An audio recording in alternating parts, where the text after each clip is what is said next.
Friends, ladies and gentlemen, Mr. Bill Baker. Woo!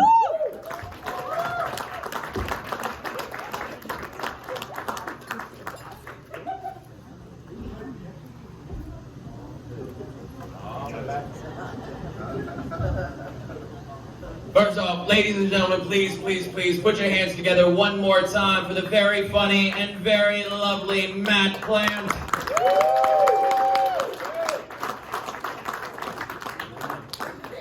Now I do want to take a quick second to thank our last comedian, Summer. Thank you very much for what you did.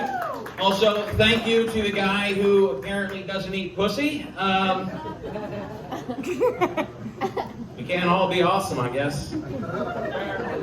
My late mother, that burns my chaps. My late mother, God bless her, she walked in on me going down on a girlfriend.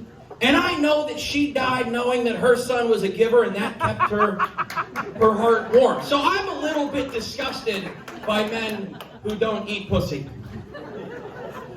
Another thing that I gotta mention is that Summer is the girlfriend of my roommate. And so I have to defend my roommate here. First off, those zombies weren't real. They weren't real zombies. That's hyperbole. She's just making it seem big. Second, he let her lead because that's what human shields do.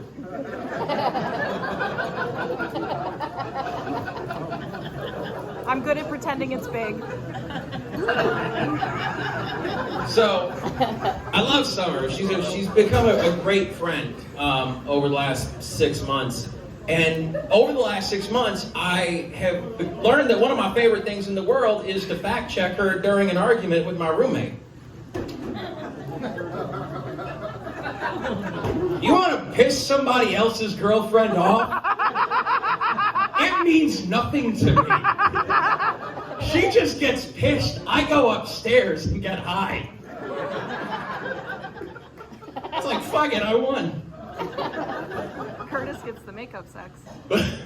Yeah, well, he gets, you know what? You're welcome for the makeup sex that I'm sure he goes down on you too. So again, winning in my house. Fucking live with winners.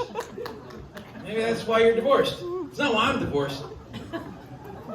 I can't really talk about divorce too much because the last time I was up here, I made fun of my ex-wife's boyfriend, and I got a call from my lawyer today, and she said, you know, like, you can get sued, she won't win, but you'll still have to pay me to defend you. So I'm not really going to talk too much about my divorce today. Not yet, we're still early in the set. I noticed that before the show started, they were playing a lot of modern country music. I hate modern country music. It drives me nuts. Like the things that there are three things that I really liked about old country music. The big three were racism, alcoholism, and of course, incest.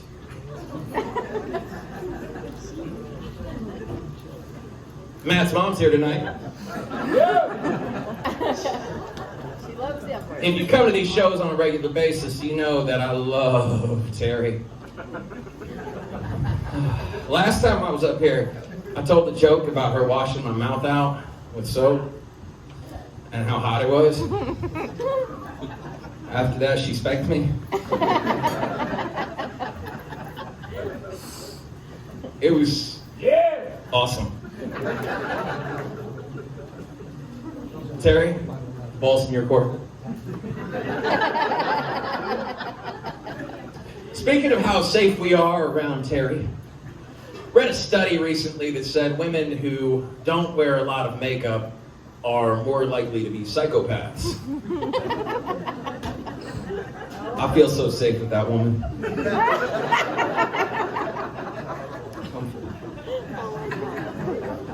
Some of y'all are obviously crazy bitches. I love you too.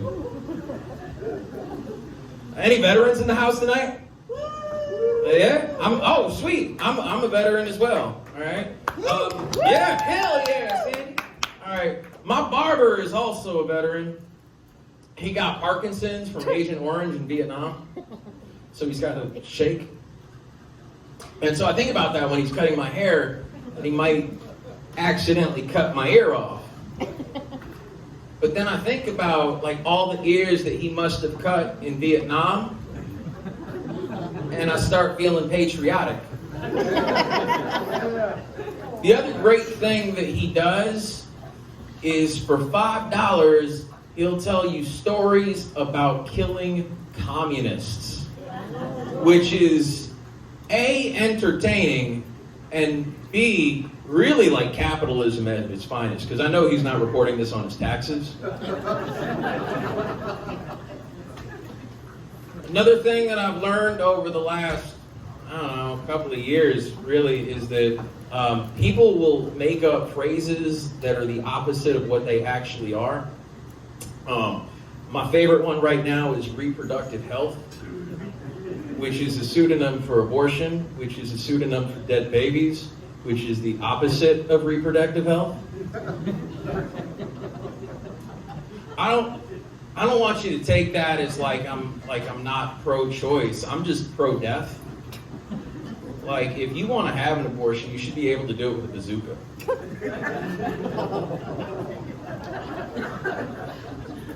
But I'm super pro-death penalty, though. Like, I really feel like it should be extended. And I think most of us would agree, like, the pedophiles and rapists, those are the easy get them rid of. But there are groups, entire swaths of society that are annoying as hell and need to go away.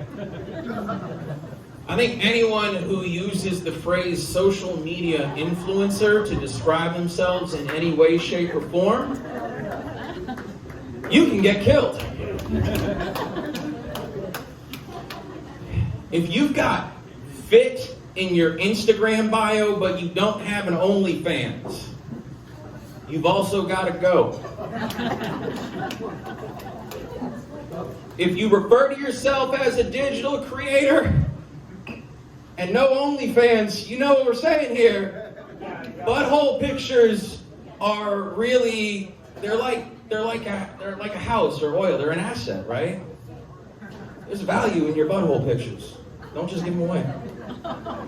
Another group of people that should go, people that take pictures of themselves crying and posting it on social media for likes.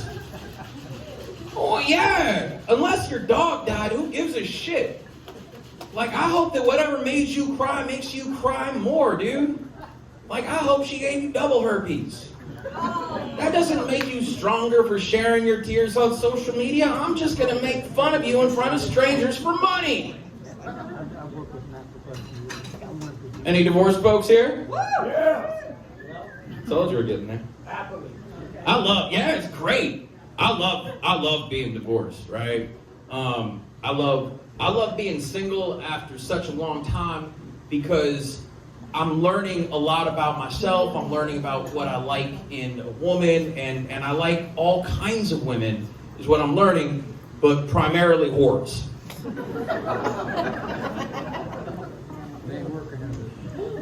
I like that you had to follow that. Whores, yeah. Yeah. I thought you said Oh, whores. yeah, whores. Yeah, whores. Not a horse, a whores. Whores. Love it. I love it. I do kind of have I kind of have a girlfriend. I mean, she's not here, so I'll be honest with y'all. She's not my girlfriend. She's definitely, she did time for being a meth chef. Yeah, I'm not going to marry a meth chef. Like, I'm not going to claim her in public either. But in the highly unlikely event that the vasectomy doesn't work and I knock her up, there are three things that I keep in the back of my mind when it comes to this woman. One is she clearly knows her way around cleaning products.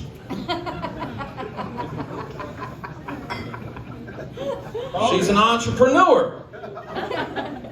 She's gonna make the money when I'm out on my ass because making jokes about meth chefs doesn't pay so well. But the biggest thing is I know she's never gonna get fat.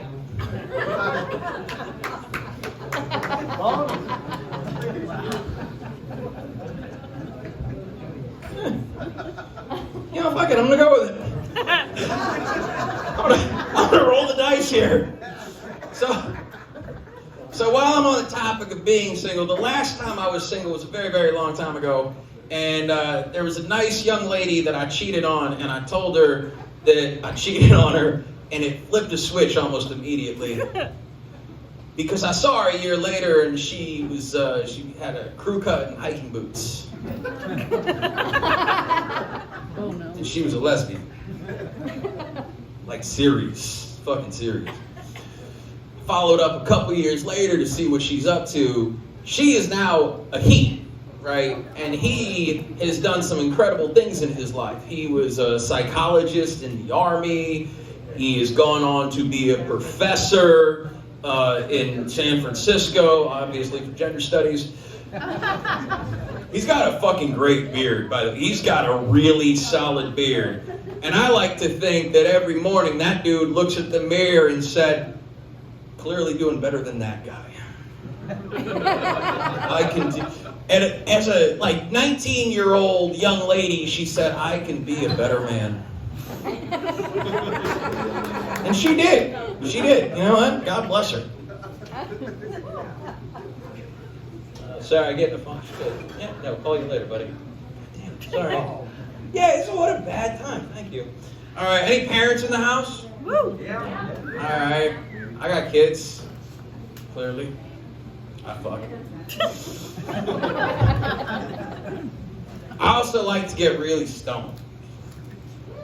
Obviously. But one of the things I like to do when I'm stoned is I like to watch whatever it is that my kids are watching. And lately, my big obsession is Paw Patrol. I like to pretend that that's a real universe. I pretend that Adventure Bay is a real place, and a 10-year-old named Ryder is in charge of public safety. If you have 10-year-olds in your life, you know they're full of shit. They can't be trusted. They make up everything. They make up everything for the person that couldn't hear. Sorry. You can't trust them. But yeah, that's who you put in charge of public safety in Adventure Bay is a 10-year-old. But it makes sense though, like the mayor has a chicken that she carries around in her purse. And if you live in Alaska, like many of us do, you know someone that owns chickens. Like why would you put a chicken in your purse? That's a terrible place to put a chicken. It's gonna poop alive. Yeah, I mean, granted, like if it lays an egg, you got a snack for later, but it's not very practical. That thing is going to do more pooping than it is going to be doing laying eggs. That lady shouldn't be in charge of anything. Why don't they have more responsible people in charge of Adventure Bay? All right, so we just had the Olympics like 5 months ago. And one of the things that's really been on my mind for a couple of years now, because I've changed my mind on it, was trans participation in sports. I've really become very, very all about it because I feel like they're making women's sports entertaining. Otherwise, you're watching a bunch of fundamentals, and how fun is that? However, when they had those two ladies that were genetically guys in the Olympics, one was from Morocco, one was from Singapore. For 2 weeks, in support of my trans sisters, I only dated Asian and African trans chicks. You're welcome. Goddamn right. Just imagine Sam Elliott being really into trans chicks. Why don't you come here and show me your cock? Show me your man boobs. Your bussy. I hope that comes in your mind every time you see Sam Elliott from here on out. Sam Elliott, looking for bussies. It's a documentary series I'd watch on the History Channel. Sam Elliott, hunting for bussies. All right, if you don't know what a bussy is, it's either a back pussy or a boy pussy. But it's a butthole. It's the same thing. All right, ladies and gentlemen, thank you so much for your energy. Thank you so much for your participation. Put your hands together for the one and only Matt Bland.